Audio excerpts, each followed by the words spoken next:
We're not paying investors the highest returns. Right. But what we are doing is doing everything we can to protect their investment capital, so at the end of their immigration process, they get their money back. Right. And to date, we're one of the few, very few regional centers that has a perfect track record in that regard. 100%, right? 100%. No defaults. All of our loans are current, and we've repaid well over $100 million of capital to investors.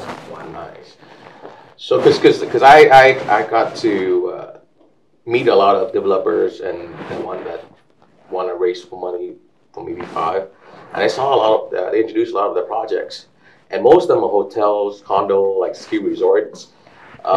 It sounds very like nice because they, you know, the 3D rendering, all that stuff looks really nice. But the location itself, I just want to touch base on that again, on the location of the real estate. Once again, because a lot of the EB5 investors, they don't think this is an investment. It's not just a way for you to get a green card or something like that. It's investment. For you to get a green card, you make sure you find a good investment first. Yeah. Don't pick it because you think, oh, this is just because a lot of mindset is, oh, this is a way to get green card. Yeah. But before you get green card, you got to pick a great investment. And like Mark has said, it's like you have to you pick a real estate class that actually safe for your investment. This is not a high risk, high return kind of investment. No. This is investment. Let me tell you about those other projects too, right? You're right. So a lot of the other projects in tertiary markets, secondary markets outside of a San Francisco, New York, LA, right? So first of all, you're in a secondary or even tertiary market. You're in a product class, like I said, is very risky. Right. For a lot of these developers, EB5 might be their only option. And those are the worst projects, okay? Yes. My approach has always been EB5 works best, or at least from my perspective, and the only project we'll go into is if they don't need EB5. Okay. Remember, that's really important. We want to highlight that. Okay? That's the most important thing. You want projects that don't need. If a project, and this talks about the knife edge. This, you know, the way I view investments a lot, or I explain the risk in investments. Okay. So you're on a knife's edge, and if a developer is paying a high cost for the capital, like especially debt capital, that's a cost to the deal.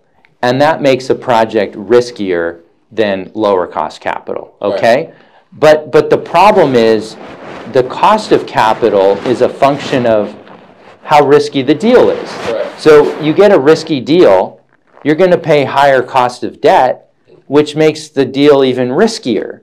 So you're layering high risk on top of high risk, okay?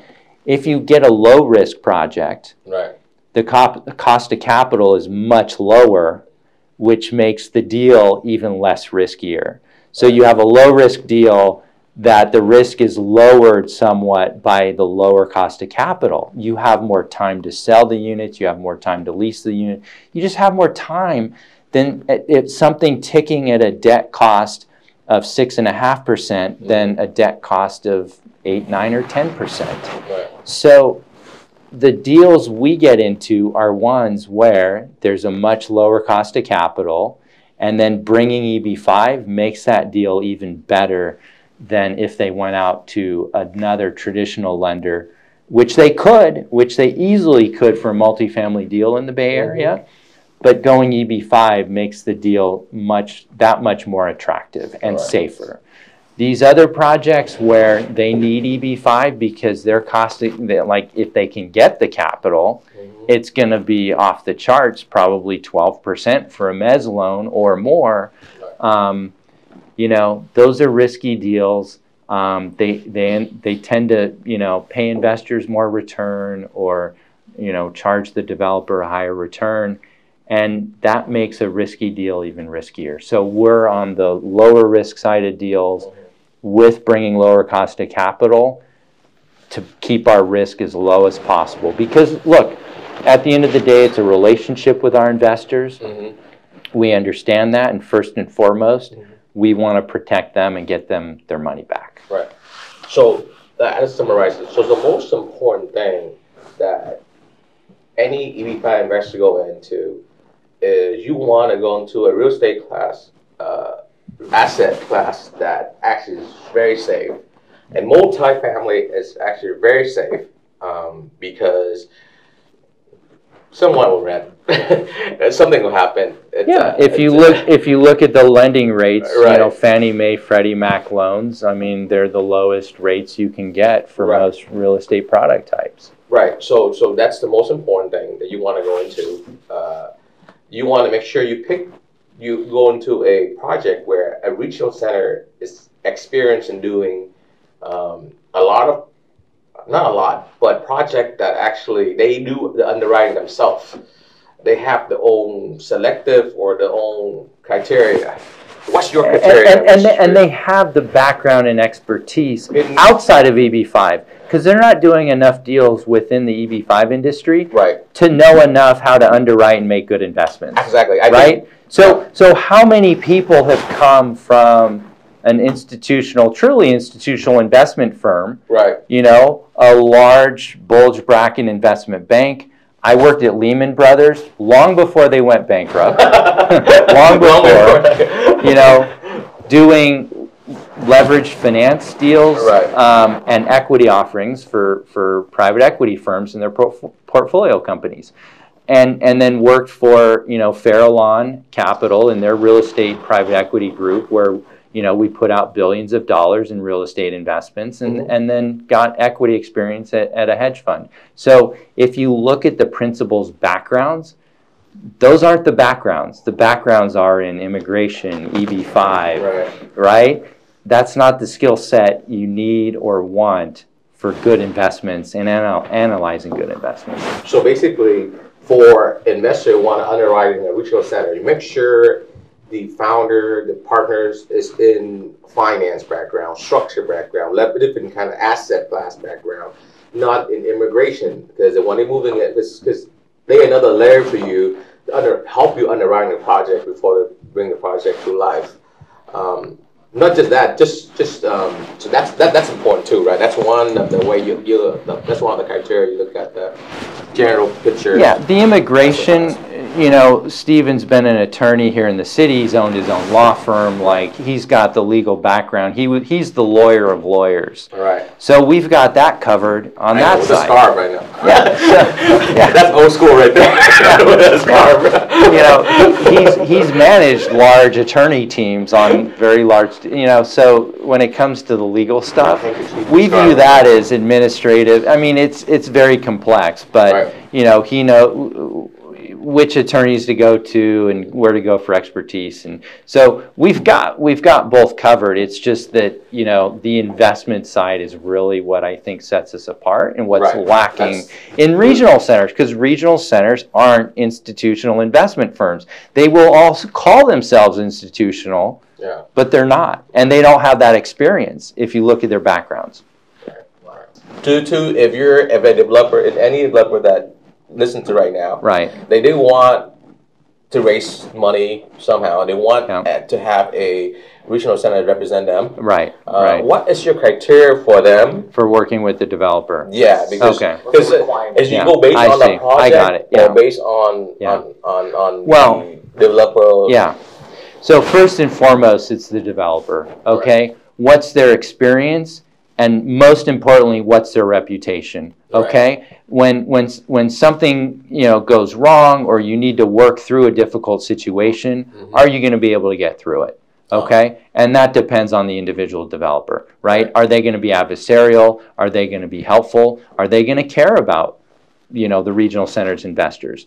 You know, because they're so far removed from it, right? So that relationship needs to be there, because you can't replace that relationship and that feeling to do the right thing in contractual legal documents. You can't do it. No matter how good your attorney is, no matter what you do, you cannot 100% fully protect yourself at the end of the day with legal documents. Right. Can't do it. Right. So you need that relationship first and foremost. So that's number one. Right. Okay. Number two then is the project itself. Right. Okay. And so just because we have that relationship with the developer doesn't mean we're going to raise capital for their deal. Okay? It's not good, right? Right. Well, look, the developer will just have to go elsewhere. And, you know, if they have a good deal, they will be able to go elsewhere. Okay? Mm-hmm.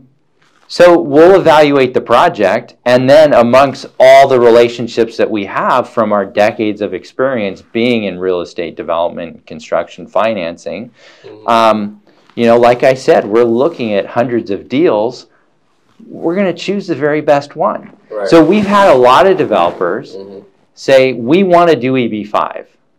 So they come to us and we say, look, your project's okay, but it's not the best, and you know we just don't want to raise capital for you. So those developers will either go elsewhere and raise non-EB5, or I don't think we've had too many actually that have gone to other regional centers. Because again, if they meet that relationship criteria, there's that trust there. They know we know what we're doing. Right. And so when we tell them, like, look, this wouldn't be a good EB5 deal, or we're just not comfortable doing this with EB5, a lot of them will just look elsewhere. Right. And we do that a lot, and that's just... What stage that you actually... you underwriting the project, or what stage you're coming in as a regional center, and where they get everything approved and start a little bit already, or are you looking at, or they come to you at the beginning when they just acquire, or they have a plan ready? Usually regional center, which you got coming in, or what stage of the project you got coming in? If it's too early before construction, we just don't look at it. Yeah, I mean, we need things that are actionable, ready to go, that are going to get built regardless. Right. Again, meeting the criteria that, you know, projects that don't need EB5. Exactly. Right? So... See? They need to know that. Yeah. You guys need to know that. So, again, a lot of developers that are too early and need the EB5 for the land cost or pre-development work, which you're not going to get the jobs from, stay away from, run away from. Right. Don't go to those deals. Okay. So first of all is the reputation of the developer. Yeah. Second is the project itself. Exactly. But let's say... And of the projects we look at, just, you know, 90 out of those 100, like, I can dismiss within, you know, 15 minutes of looking at the deal. Because wrong asset class, wrong area, too early, like, and there's a lot of stuff, right? A lot of stuff. Yeah, you just serially reject it. Others you'll dive into more. You'll have some meetings, figure it out, see if anything's there, and if there's something there, we can figure it out, because I've structured so many deals with Urbanite. I mean, just in the last 5 years with Urbanite, we did, you know, approximately 25 construction loans. Right. So, you know, regional centers don't see that type of volume. They're not out in the marketplace like that. Right. So, you know, if a deal can be done or structured safely and get it done, we can get it done. We can be creative, you know, because we've been in this business long enough. Right. So it's not just EB5, but your company do all the stuff to Urbanite, the lending part. Exactly. Capital. We are institutional real estate and you can investors. Raise private and we raise private capital, exactly, from private individuals. Yeah. So basically, if a company that need or developer, anybody doing state that have a really good project that needs somebody to represent and raise fund, and you go through a company like this, then we work with you, see the project, and you will help raise the fund. Well, yeah, we have, you know, a group of investors, so we don't look at a project then go out and raise funds. Like, we've committed capital out of Urbanite, so we'll say capital to going out. Yeah, our own plus our investors, but we'll go into a deal and say, look, our largest commitment was $95 million, and so we committed that up front and then funded it over time.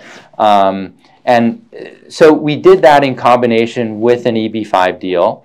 We backstop the EB5, and that's another thing that Urbanite does too, is we can backstop our own EB5 deals, right? Which is what we did for the first phase of Brooklyn Basin. Now, that's not the primary objective and core investment thesis behind Urbanite. We've only done that in maybe 10-15% of our deals. Right. It's mostly non-EB5. And back to the point where when we've looked at EB5 projects, we've said, look, in more cases, it's too small for EB5. EB5, we like to do larger raises in funds because it's, a lot of work involved in raising the capital one by one investor. Right. So in those deals that are too small, we've said, look, what's small? Like a $10 to $30 million raise. Yeah. So that's small. It's small, yeah. And so we're doing much larger funds for EB5. Right. So to get scale. Exactly. Right. So, we'll say, look, EB5 doesn't work for this, but Urbanite does. Now, Urbanite's a much higher cost of capital. I'm sure, yeah. But not so high, though, because what we've done with Urbanite versus the general industry out there is that instead of, saying for mezz loans, which are typically 10 to 12% plus for construction deals, right? We've come in at around 9 to 10% for Urbanite in exchange for lowering the risk and lowering the leverage and anchoring lower and making the senior loan, if it's a mezz loan, smaller so that we're in a much safer position. So what we've said is like, look, we want to give our investors a good high single-digit return, and not shoot for the stars. And our core objective is to preserve our downside, preserve principal. Right. Because in investing, the biggest mistake you can make is losing permanent loss of principal, because that's gone forever.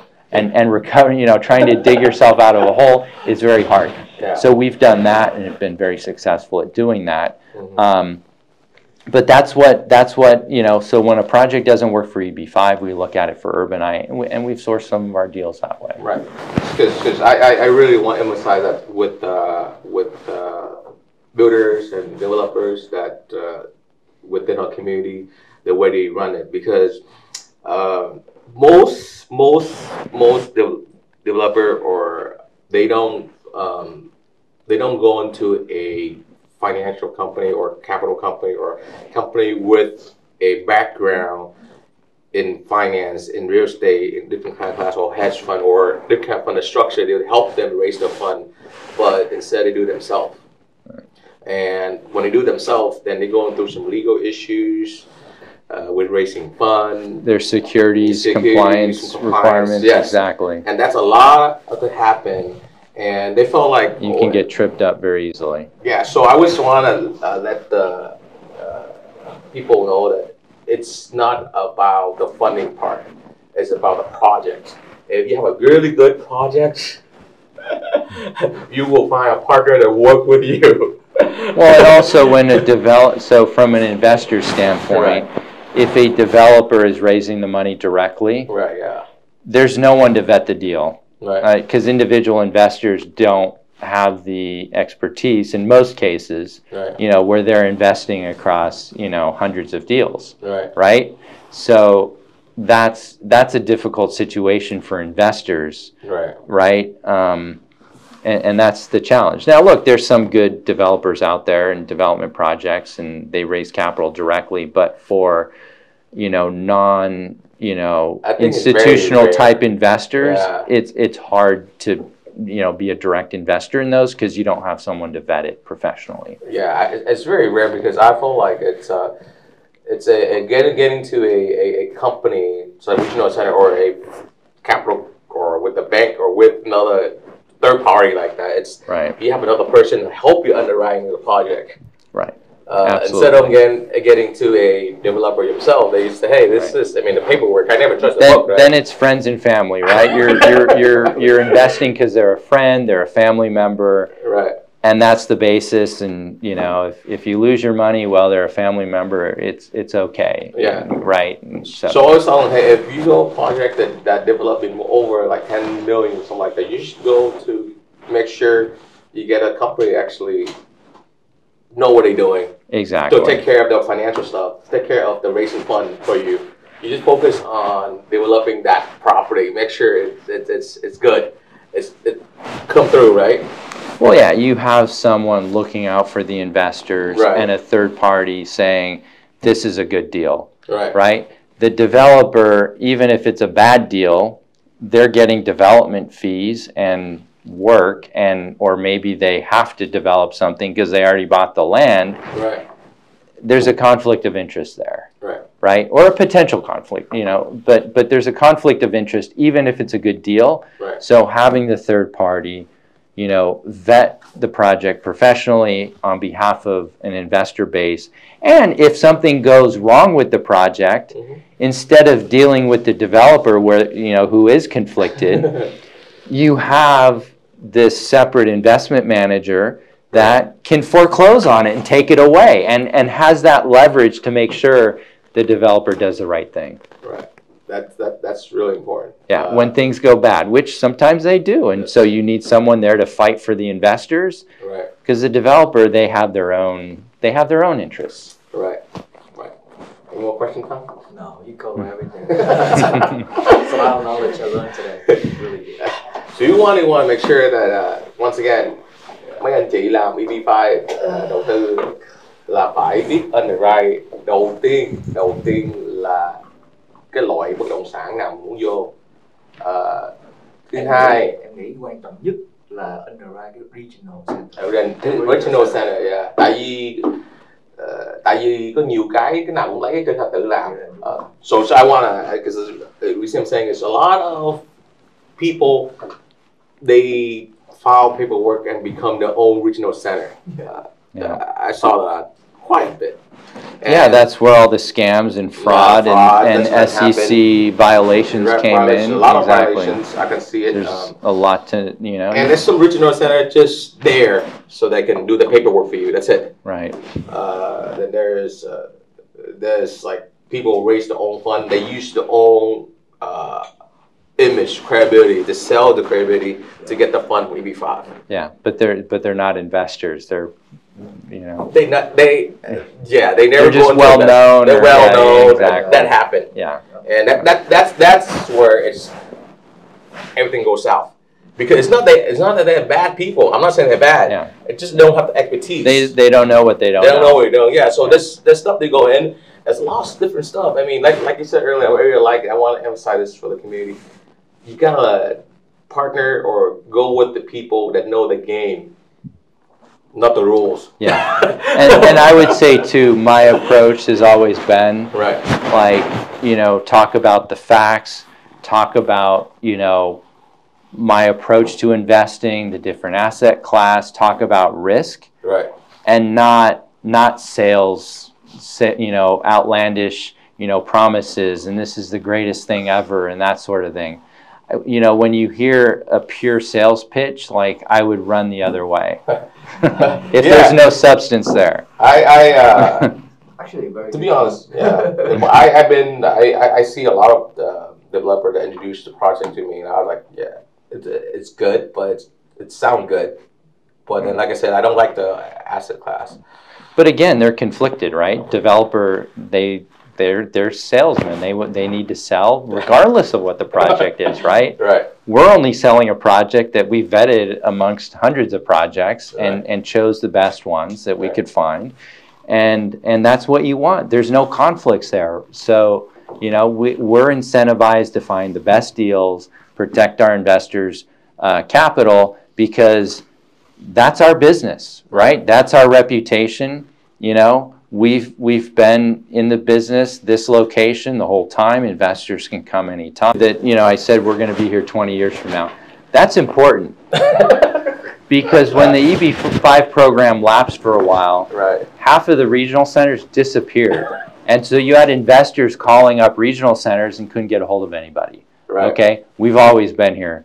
We will be here, and so we can do these every year. You can come back in 5 years, 10 years, we'll do it again, but we're going to be here. Yeah, so that's important because a lot of I want this.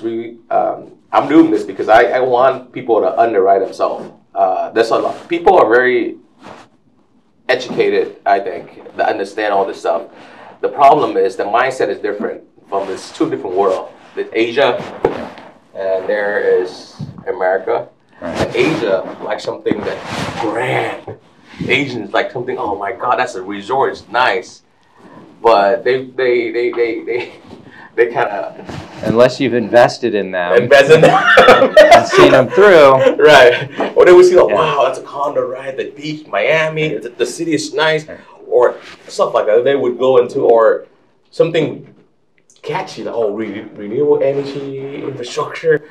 I'm like, stay away from those. I don't know what's going on. Well, what's going on with those is EB5 doesn't work because there you need 30, 40-year capital. Right. EB5 is 7. What's the takeout? Right. When you're building solar panels, Right. you need to finance them for 40 years, the life of the deal. Right. How are you going to take out 5-year or 7-year capital? Right. So that's why we've never done those deals. They don't work. Yeah. They don't work, and there's cheaper money out there to finance those unless they're not financeable. Yeah. So that's why that just doesn't work for us. Office doesn't work for us, and there's certain things that just don't they don't work. But regional centers don't know that. All the regional centers out there, they just don't know it. So the most important thing is make sure you're going to pick the right regional center. Go with the professionals that know what they're doing. Yeah. Pick the right regional center. You have to underwrite to pick the right regional No, center. but they have to understand a little bit about the asset because to make sure you're picking the right regional because center. the thing is most people just pick something. They don't know the purpose of the investment. Yeah. The purpose investment is not high return. The purpose investment is to make sure you get return on investment. Right. Well, right. The project is there. Here's the thing, and I've been a debt investor and equity investor. Right. On a debt, your most important thing is return of capital. Protect your downside. That's right. Okay. On the equity side, you can take risk. You can take loss because the upside versus downside, it takes care of itself, right? If you're diversified. But in an EB5 investment, you have no upside. There's no upside. You get a fixed return. Okay. So what that means is you better protect your downside. And that's what you get as a debt investor is downside protection. But if you're not getting that, which is the case in a lot of EB5 deals, you're really taking equity risk without the upside. That's not the right way to invest. You want to look at your upside versus downside. If your downside is protected, you don't need much upside.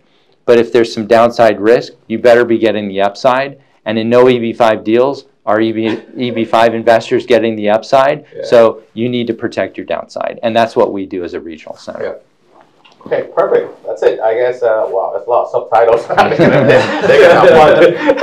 So this is the first course of 10 in a series of real estate investment course to educate investors. Yeah, I think we cram everything to like an hour, 2 hours. So. No, but I've done that in other countries. I've gone there. I've sat with investors for 6 hours straight and walked them through real estate basics. For example, in some countries like China, right? The big thing there is how do you know that you actually own the land, right? You don't own the land because you don't, or someone comes in, a government official, and says, no, you don't, or you own the right to changing the right. So that's where again you have to be local, right? Because I explained the U.S. has a title insurance system where they do all the research and they'll insure you that if someone comes in and says, no, I really own it, and you're insured and you're taken care of, right? But then they ask, well, how do you know that insurance is good? Like, maybe that won't. So that's where ultimately, though, you have to understand the rule of law, how business is done, how you're protected, what's enforceable, what's not. Because, in a lot of places there's laws, but they're not enforced or there's exceptions. And so you just, you have to understand all that. And that, again, speaks to I think your analogy being local. Is awesome. That you got to know the game, man. Because people know the rules, but they don't make the game. There's so little tricks here and there in the game that the rule don't catch. Exactly.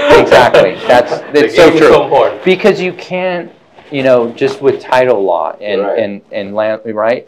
You can read a book this thick on the laws, and memorize it and know it inside and out, but then a judge comes in and, you know, interprets it differently, or, you know, it's like, but that's not how it's done, or, you know, there's exceptions, right? So, yeah. I'm gonna quote you. That's where the experience comes in. You got another game about that. I'm gonna quote you on that. But anyway, all right, guys, thanks so much.